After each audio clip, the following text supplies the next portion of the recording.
We just did Bali the right way. And honestly, most people are doing it completely wrong. They stay in one hotel the whole trip, spend hours in traffic every day, and end up exhausted instead of enjoying it. We didn't do that. We designed this trip so every day flows naturally. No backtracking, no wasted time, no stress. Cliffside sunsets in Uluwatu, jungle villas in Ubud, and the most insane beaches we've ever seen in Nusa Penida.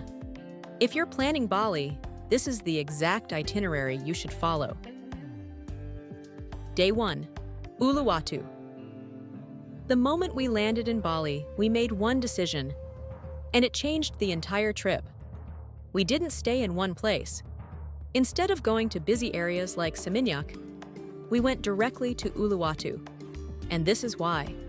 Uluwatu is quieter, more scenic, and way less chaotic.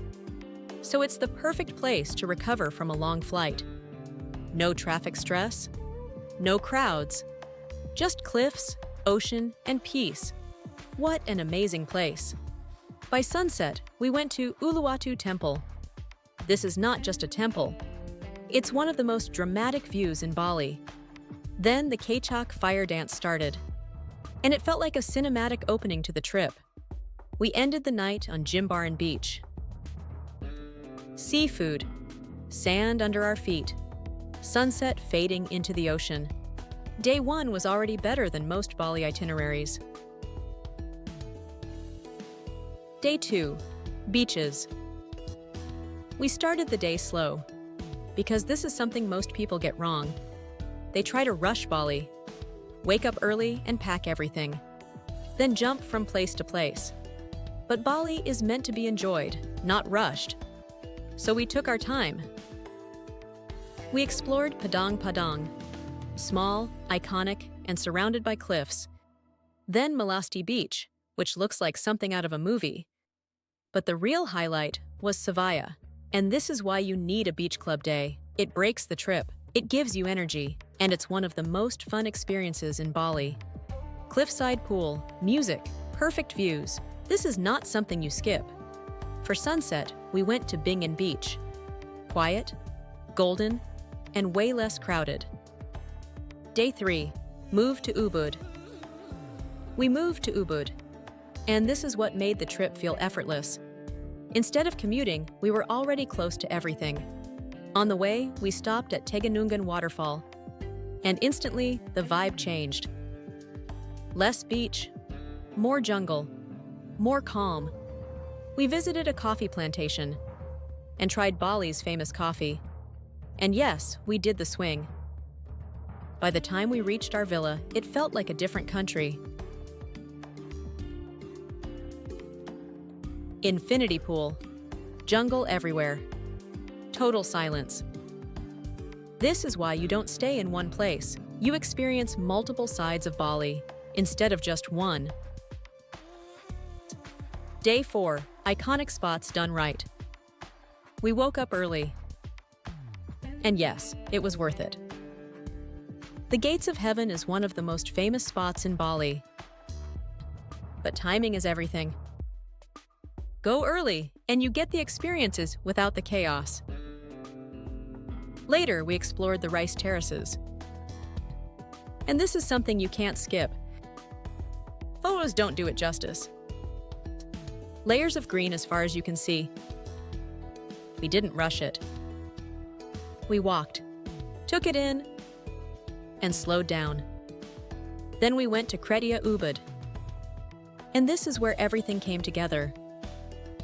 Pools overlooking the jungle, good food and perfect atmosphere.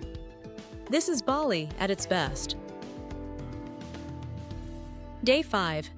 You need a reset day. Another mistake people make is over-planning. They schedule something every single day and end up exhausted by the end of the trip. We didn't do that. We took a reset day. We walked the Campuhan Ridge. Quiet, simple, and underrated. Then we went to a jungle spa, and this was one of the best decisions of the trip. Because Bali isn't just about seeing things, It's about feeling it, relaxing, slowing down, being present. Day 6, Nusa Penida. Don't skip this. This is where Bali becomes unreal. If you skip this island, you miss the best views. We took a fast boat, and within an hour, everything looked different. More raw, more dramatic. Kelingking Beach alone is worth the trip.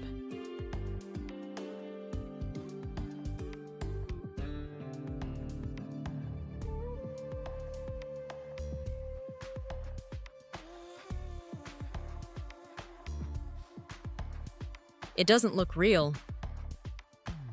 Then Broken Beach and Angel's Billabong. Places that feel untouched. We stayed overnight, and this is important. Most people do a day trip. Rush everything and leave exhausted. Staying overnight changes everything. Day 7, the best sunrise in Bali. We woke up before sunrise, and this might have been the best moment of the trip. Diamond Beach. Soft light, no crowds, perfect view. We went to the Treehouse and just stood there for a while. No noise, no distractions. Just one of the most beautiful places we've ever seen. Day 8, back to Bali, lifestyle side. Back to Bali, but a completely different energy. This is where Bali feels social. Cafes, beach clubs, music. We started with brunch in Canggu, then spent the day at beach clubs. And this is why you end the trip here. It's lighter, more relaxed, more fun. After all the exploring, this is where you enjoy it. Day 9, final experience, go big. For the last full day, we went all out, because this is not the day to hold back. Whether it's a helicopter ride, a volcano sunrise, or a jungle adventure, pick one thing and make it unforgettable, because this is what you'll remember most. We didn't just visit Bali, we experienced every side of it. Cliffs, jungle, beaches, culture. And the biggest difference is this: we didn't waste time. We moved smart, planned it right, and enjoyed every moment. If you're going to Bali, don't do it the wrong way. Do it like this. If you want more itineraries like this, follow along. We're turning every trip into the perfect trip. Thank you for watching Can Travel, exploring the world one step at a time. If you like this video, hit like, share, and subscribe.